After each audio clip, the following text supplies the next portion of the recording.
Hey guys, how's it going? Hope you're doing well. My name is Crown, and today I'm going to read you some very interesting stories that I hope that you're gonna love. And now, without further ado, let's go!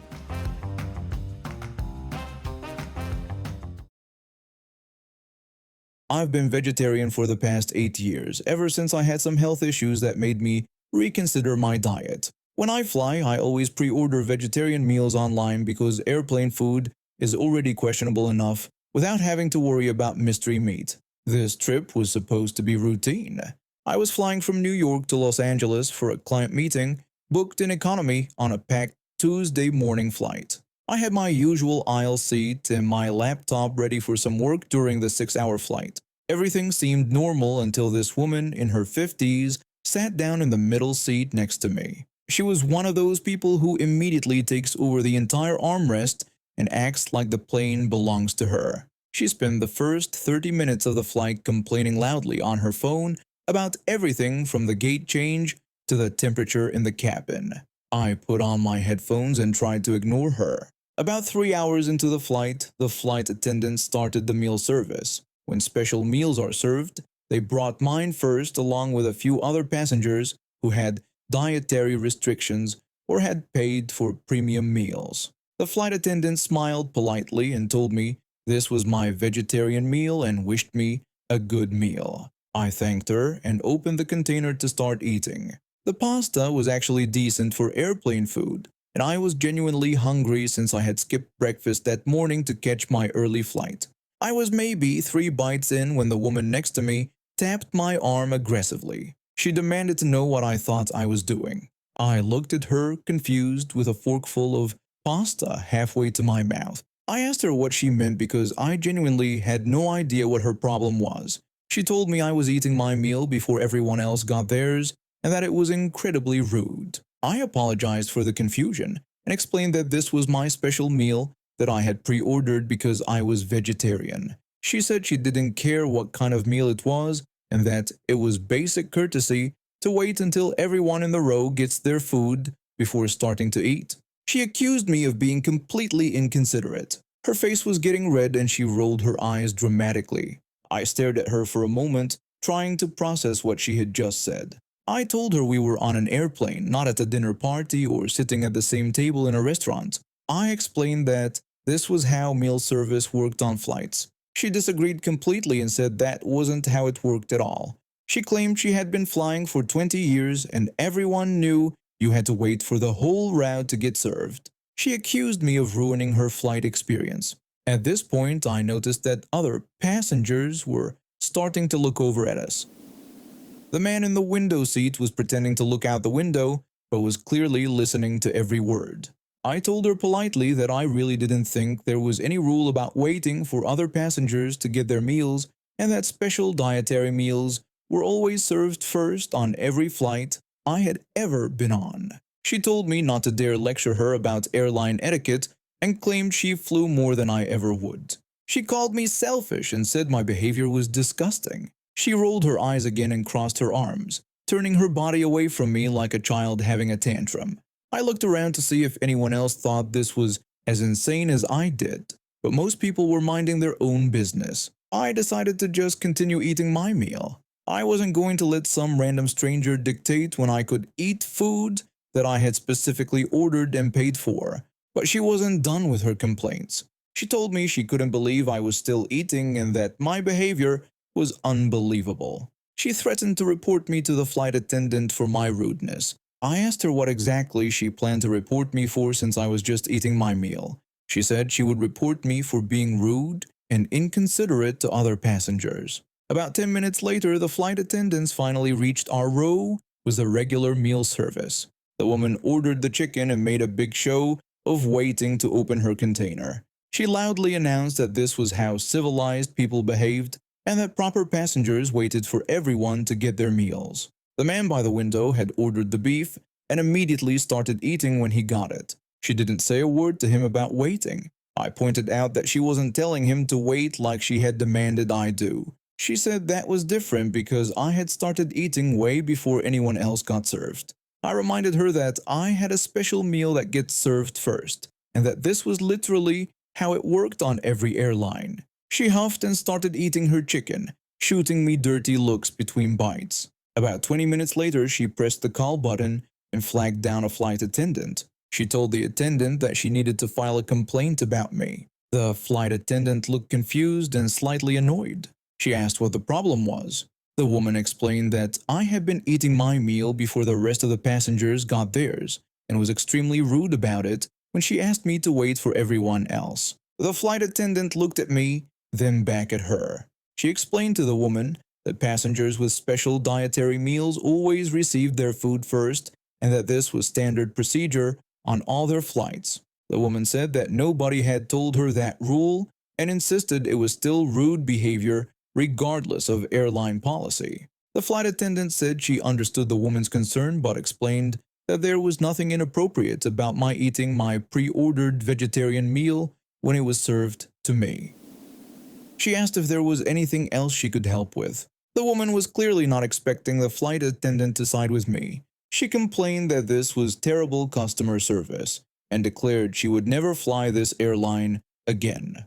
The flight attendant apologized that she felt that way and asked her to let them know if she needed anything else for the remainder of the flight.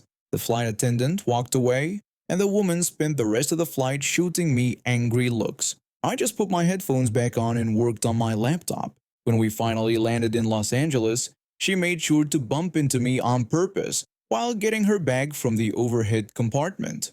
When we were getting off the plane, I heard her on the phone with someone. She was telling whoever was on the other end that the flight was terrible. She complained that a rude man next to her had started eating before anyone else, and that the flight attendants didn't even care about proper behavior. She declared that people had no manners anymore. I shook my head when I walked past her in the terminal. I'm 23 and just had my first baby 2 months ago. When I was pregnant, my husband and I lived about 4 hours away from my parents. After I gave birth, my mom suggested I come stay with them for a while to recover and get help with the baby. My husband thought it was a good idea too, since he had to go back to work quickly and couldn't take much time off. So I packed up and went to my childhood home with my newborn. Those 2 months at my parents' house were honestly a lifesaver. My mom helped me with everything from changing diapers to figuring out breastfeeding when I was struggling. My dad would wake up at night sometimes just to check if I needed anything or to hold the baby so I could shower. They were so excited to have their first grandchild there and kept telling me how much they loved having us around.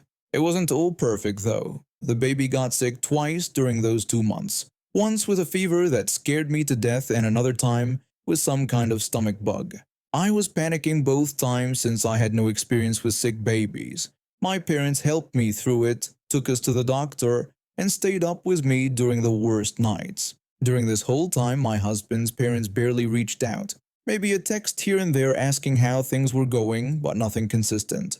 When the baby was sick, I mentioned it to my husband and assumed he told his parents, but they never called or texted to check on us. They didn't even ask for pictures most of the time. It hurt a little, but I figured they were just giving us space, or maybe they weren't the type to be super involved grandparents. When it was time for me to move back home with my husband, my parents were really emotional about it. This was their first grandchild, and they had gotten so attached over those 2 months. My mom started crying when we were packing up the baby's things, telling me how much she would miss us and how quiet the house was going to be without hearing the baby's little sounds. My dad got teary-eyed too, which was rare for him since he's usually pretty stoic. My dad reminded me that I could always come back if I needed anything and told me not to hesitate to call them, even in the middle of the night. It was really sweet, actually. Yeah, they were emotional, but it felt good knowing how much they cared about us and wanted to be involved in their grandchild's life. My husband and his parents came to pick us up in their car since we had accumulated a lot of baby stuff. When we were loading everything up, my parents were still a bit teary, saying their goodbyes. They kept hugging the baby and telling us to drive safely. My mom made my husband promise to send pictures regularly, and my dad reminded him about the car seat being installed correctly. The whole goodbye took maybe 10 minutes, and then we were on the road. I was sitting in the back with the baby, feeling a bit emotional myself about leaving my parents.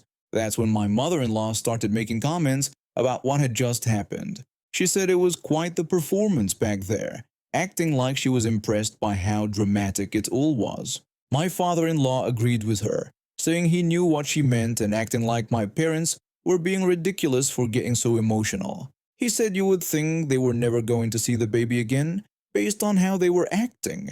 My mother-in-law called it so dramatic and said it wasn't like we were moving to another country or something. They both started laughing about it. These were my parents. They were talking about people who had just spent 2 months helping me and loving their grandchild. People who had been more involved in those 2 months than my in-laws had been since the baby was born.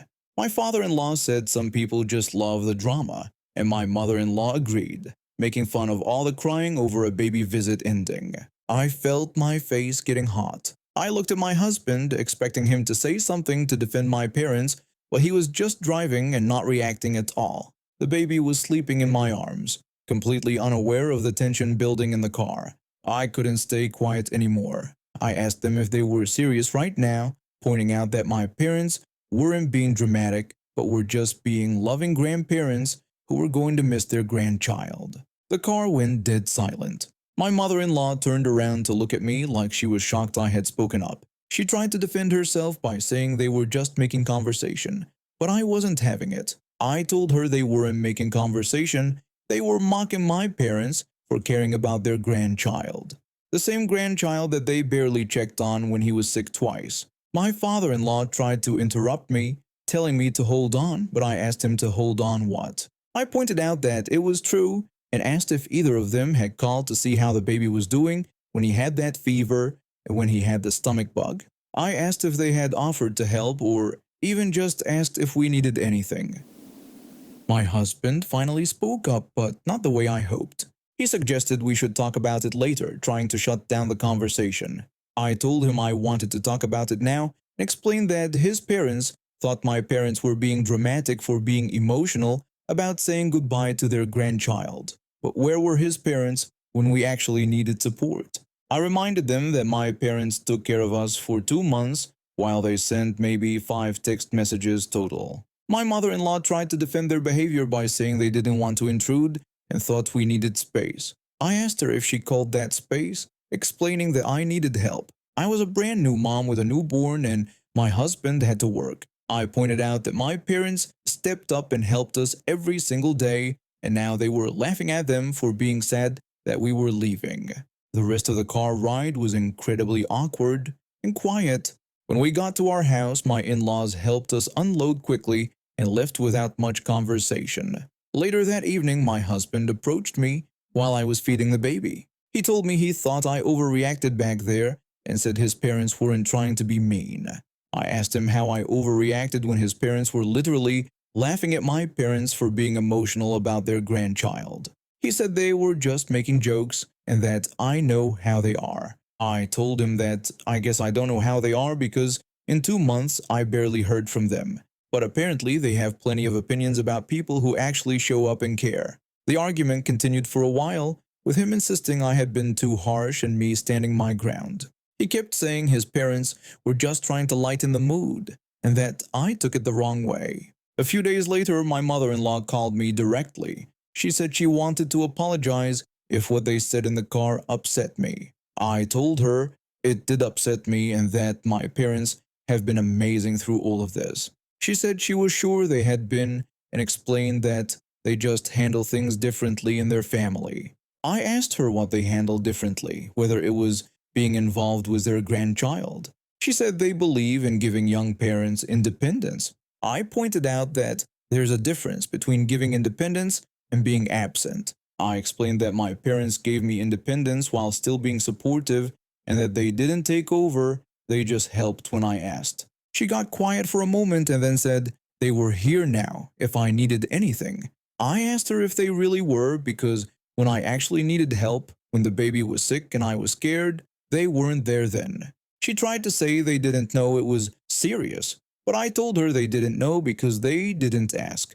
I pointed out that my parents knew because they were present. The conversation ended shortly after that. I don't think she expected me to be so direct with her.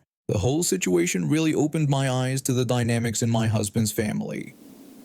They seem to think that being hands off makes them superior somehow, like they're more mature or less needy than my parents. But when it came down to it, my parents were the ones who showed up when I needed help. I'm not sorry for calling them out. My parents deserved better than to be mocked for loving their grandchild. And honestly, if my in laws think caring too much is a problem, they should look at their own behavior and ask themselves if caring too little might be worse. I started riding horses when I was 7. My grandfather owned a small ranch, and when he passed away 5 years ago, I got his property along with 3 horses. Thunder, a beautiful black stallion, was always my favorite. He's spirited but well trained, though he doesn't like strangers or sudden movements. I run a small boarding business now to help pay for the ranch upkeep.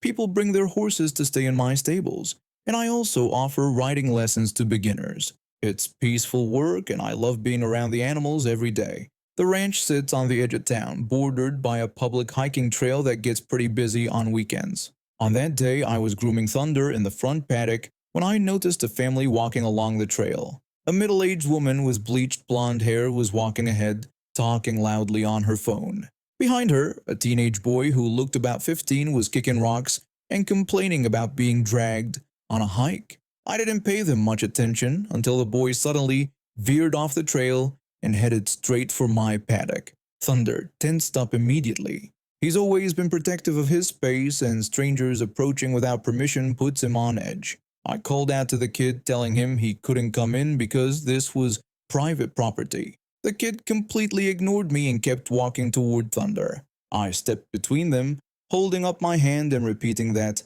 I was serious about him staying back. I explained that the horse didn't know him and could be unpredictable with strangers. The teenager brushed off my concerns, saying he just wanted to pet the horse. I told him no and asked him to step back outside the fence. The woman had finished her phone call and noticed the commotion. She walked over with this entitled smirk on her face and asked what the problem was.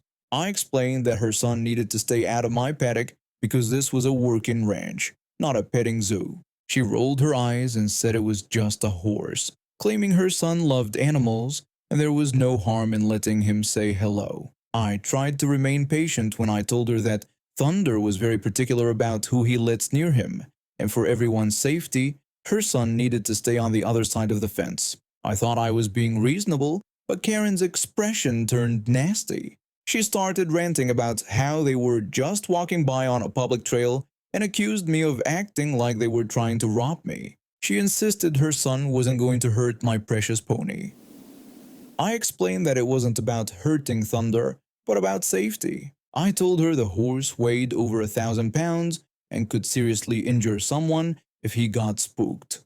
While we were arguing, her son had been slowly moving closer to Thunder. The horse was pawing the ground and tossing his head, clear warning signs that he was getting agitated. I pointed out that her son was making Thunder nervous and begged her to call him back. She scoffed and said I was being ridiculous, comparing my horse to a wild lion in a mocking tone. That's when everything went wrong. The kid suddenly lunged forward and tried to grab Thunder's bridle.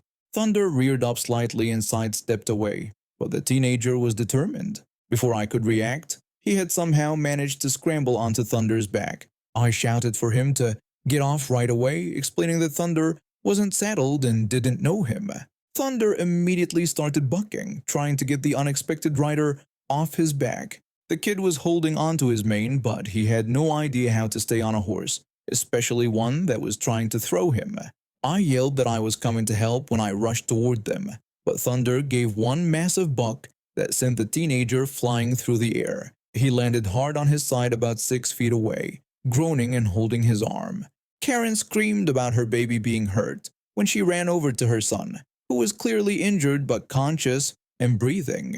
I was about to go help when Karen suddenly turned and walked straight toward Thunder with her fists raised. I shouted at her not to dare touch my horse, but she was furious. She yelled that the stupid animal had hurt her son and started punching Thunder in the neck and shoulder. Thunder, already agitated from the whole situation, immediately kicked out with his hind legs. One hoof caught Karen square in the thigh. sending her stumbling backward. Karen howled in pain and screamed that the thing had attacked her while threatening to call the police. I shot back that she had just assaulted my horse and that I was the one calling the police. I quickly led Thunder to a safer part of the paddock while keeping an eye on both Karen and her son.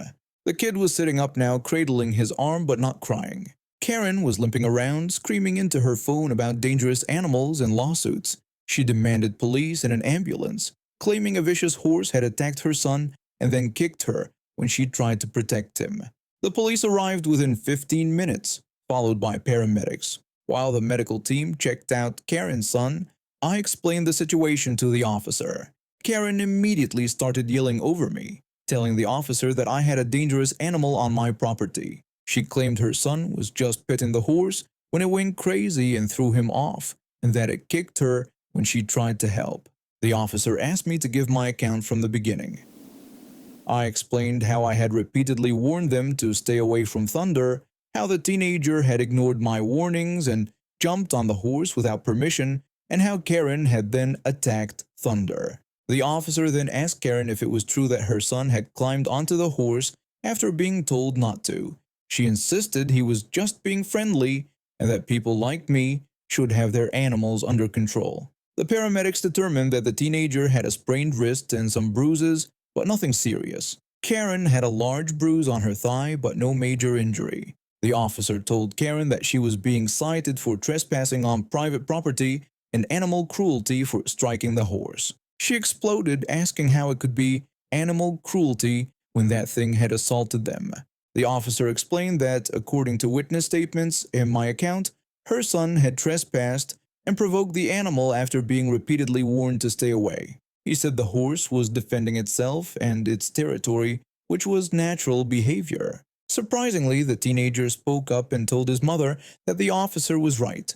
He admitted that I had told them to stay back multiple times and that he hadn't listened. Karen shot her son a death glare and told him not to dare side with us. She declared they were suing for medical expenses and emotional trauma. The officer said she was welcome to pursue legal action, but warned her that she had been trespassing and her son was engaging in reckless behavior after being warned of the dangers. He mentioned that I had security cameras that captured the entire incident. I hadn't even thought about the cameras, but sure enough, my security system had recorded everything from multiple angles. The footage clearly showed Karen and her son ignoring my warnings, the teenager climbing onto Thunder without permission, and Karen punching my horse. 3 weeks later, I received a letter from Karen's lawyer demanding $50,000 for medical expenses and trauma. I forwarded the letter to my insurance company, along with a police report and security footage. My lawyer sent back a response denying all claims and threatening a countersuit for trespassing, animal cruelty, and damages to my property. The case never went to court. Karen's lawyer withdrew their claims after reviewing the evidence. She ended up pleading guilty to the animal cruelty charge and had to pay a fine plus court costs. She also received a restraining order preventing her from coming within 500 feet of my property. A month later, I got a call from Animal Control. Apparently, Karen had tried to file a complaint claiming Thunder was a dangerous animal that should be removed from the property. The officer who came out to investigate was the same one who had responded to the original incident. After reviewing the case file and observing Thunder's calm, well-trained behavior, he dismissed the complaint entirely. Thunder's doing great, by the way. I work part-time at a coffee shop while finishing my business degree, so money is always tight. Between tuition, rent, and basic living expenses, I budget every dollar carefully. My family knows this, but some of them don't seem to care. My aunt has this habit of organizing these massive group gifts for family birthdays. She gets really into it, like she's planning a wedding or something. She loves being the center of attention and acting like she's doing everyone this huge favor by coordinating everything. Last month at Sunday dinner at my grandma's house, she stood up during dessert and made this big announcement about my cousin's upcoming birthday. She told everyone she had exciting news about organizing a special group gift for her daughter's 21st birthday. She said she wanted something really meaningful that my cousin would treasure forever. My mom looked interested, and a few other relatives nodded along. She explained that she was thinking of something nice, around $300 total. She said everyone who wanted to participate could chip in equally. She looked around the table with this expectant smile and asked who was in. Several people nodded, including my mom, my uncle, and me. It seemed reasonable enough. $300 split among, say, 10 people would be $30 each. I could swing that for my cousin's milestone birthday. She said it was perfect and that she'd handle all the details. She told us we just needed to send her our portions. That was it. No more discussion about what the gift would be, no talk about exact amounts, nothing. Just a casual agreement over dinner. 2 weeks later, I got a text message that made my stomach drop. She told me the gift cost $500 total and that my share was $60. She asked me to send payment by Friday so she could get reimbursed. I stared at my phone. $60? That was double what I'd budgeted for. When did 300 become 500? I called her immediately. I told her I got her text about the $60 and that I thought there was a mistake. She said there was no mistake and that the gift was just so perfect for my cousin that she decided to upgrade. I reminded her that she said $300 at dinner. She said that things change and that when you divide 500 by everyone, it's not that much more per person. I asked who exactly was everyone because $60 times 10 people was 600, not 500. She explained that she included all the relatives, not just the ones at dinner. She mentioned my uncle who lives across the state, my cousin who's in college, and great Aunt Margaret. She said everyone contributes to family gifts. I pointed out that they weren't even at the dinner and never agreed to anything. She said they didn't need to explicitly agree because we're family. She claimed everyone participates unless they specifically say no. This logic made no sense to me. How could someone be charged for something they never knew about? I told her I never agreed to more than 300 total, and I certainly didn't agree to pay for people who weren't even there. She said that everyone contributes because it's how family works. She claimed I should have said no earlier if I had a problem with it. I asked how I could say no to something I didn't know about. She told me not to be difficult and said it was just $60. Just $60. Easy for her to say when she has a six-figure salary and I'm living on ramen noodles half the week. I told her I could do $30, which was what I budgeted for. She said that wasn't how it works and that everyone pays their equal share. She hung up on me. Over the next few days, she started a group text with the whole family, complaining about how some people weren't being team players about the gift. She didn't mention me by name, but everyone knew who she meant. Then came Thanksgiving dinner at my grandparents' house. I was dreading it, but I couldn't skip family Thanksgiving. Everything seemed normal at first. We had the usual conversations about work and school, but during the main course, she started making comments. She said it was really sad when family members couldn't come together for something important. My grandma looked confused and asked what she meant. She explained that some people thought $60 was too much to spend on their cousin's milestone birthday. She looked directly at me and said she guessed some people were just tight with money. My face burned with embarrassment. The whole table went quiet. My uncle said $60 seemed reasonable for a group gift. She agreed and said that's what she thought too. But apparently some people think family doesn't matter if it costs them anything. I said I never agreed to $60. She reminded me that I nodded when she asked who was in. I told her she asked about a $300 gift. She said details change and that's how planning works. My mom tried to change the subject, but she wasn't done. She said it was just disappointing when you realize some family members are stingy. That word stingy hit me like a slap. I'm not stingy. I'm broke. There's a difference. During dessert, she brought it up again. She complained that she had to cover the shortfall herself because certain people couldn't be bothered. My cousin, the birthday girl, looked mortified and asked her mom to please stop.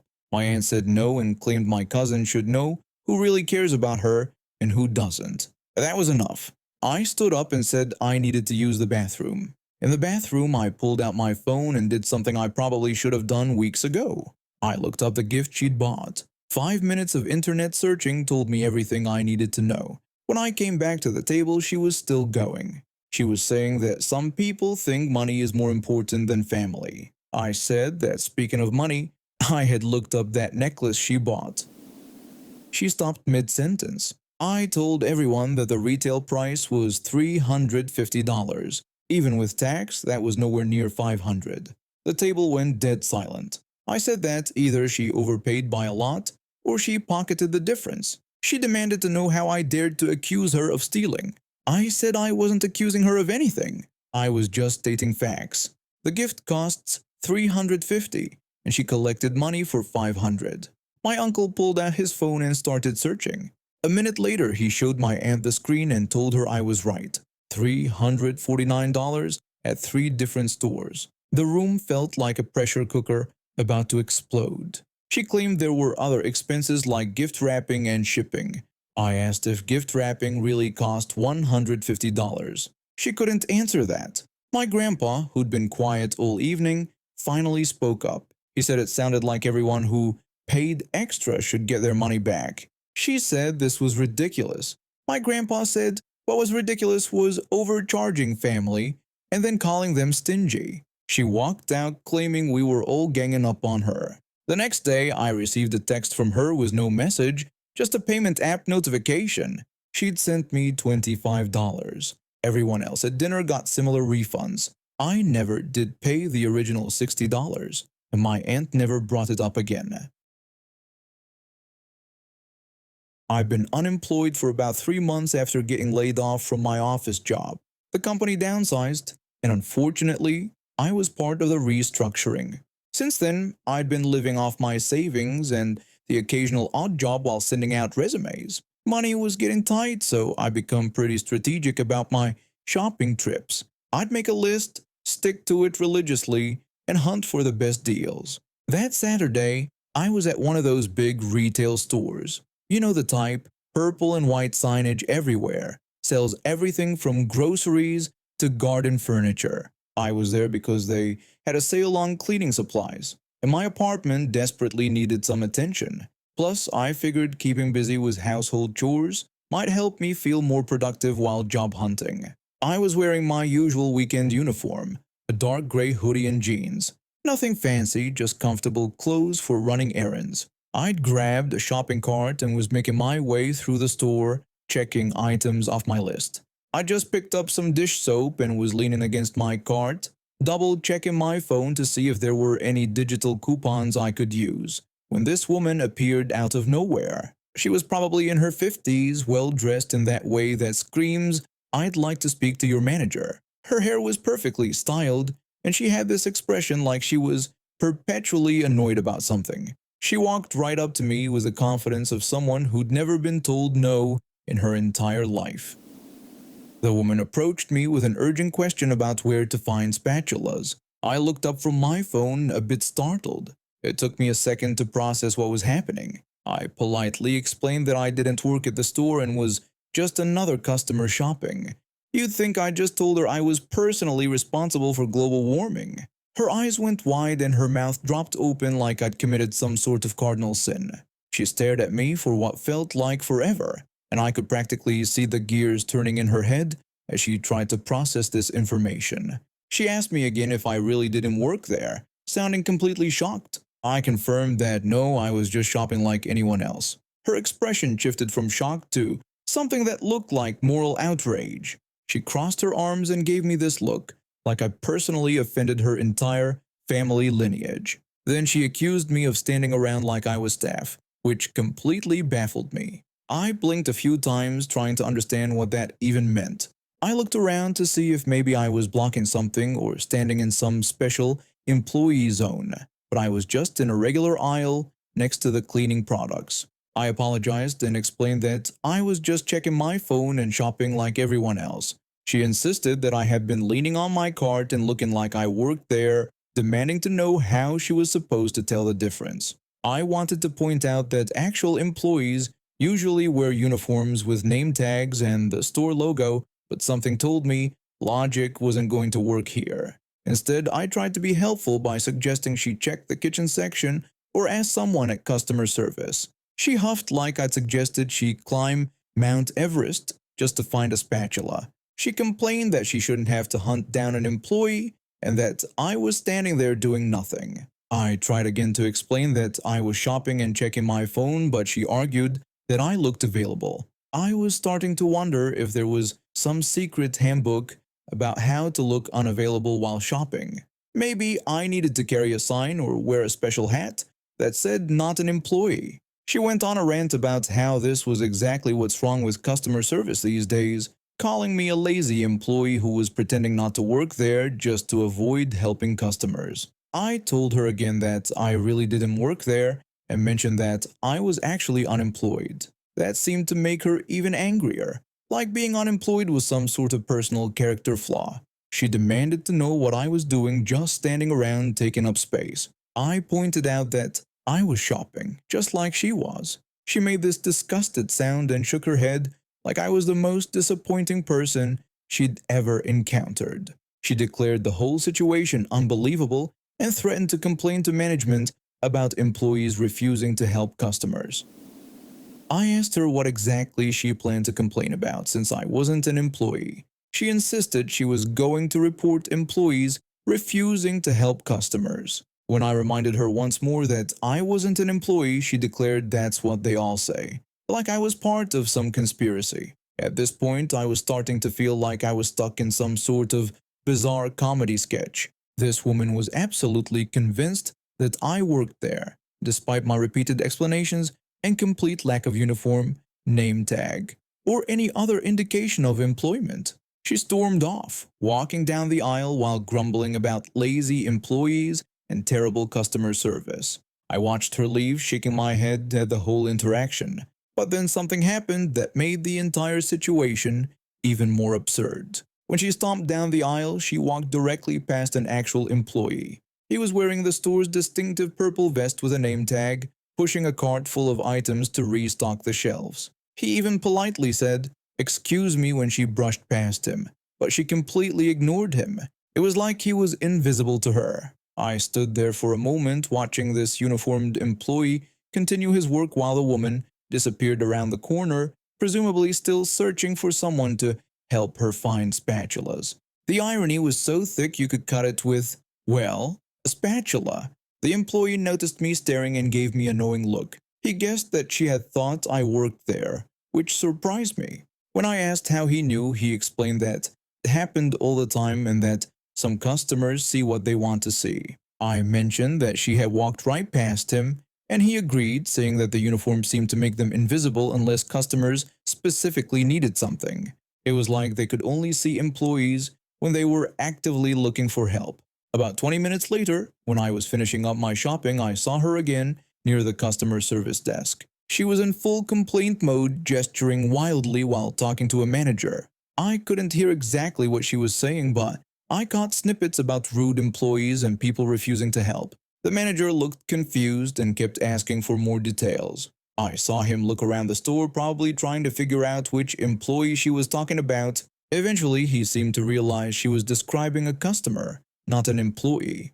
The manager asked if she was sure this person actually worked there. She insisted of course they worked there because they were standing around with a cart. The manager pointed out that customers also have carts, which seemed to frustrate her further. When he asked what the person was wearing, she described a hoodie and jeans. The manager's expression suggested he was beginning to understand the situation. He looked over and happened to see me in line at checkout still wearing my hoodie and jeans. Very obviously a customer. The manager gently told her that he thought there might have been a misunderstanding. I couldn't hear the rest of the conversation, but I could see her getting more frustrated when the manager politely explained that customers are allowed to stand in aisles and that not everyone in the store works there. When I left the store, I found the whole situation pretty amusing. Apparently, I've been inducted into some sort of unofficial retail position just by existing in public while wearing casual clothes. Who knew that leaning on a shopping cart qualified as a job skill? I guess if anyone needs me, I'll be standing around looking vaguely helpful while not actually being employed anywhere. It seems to be my new calling in life. And now we have reached the end of today's stories.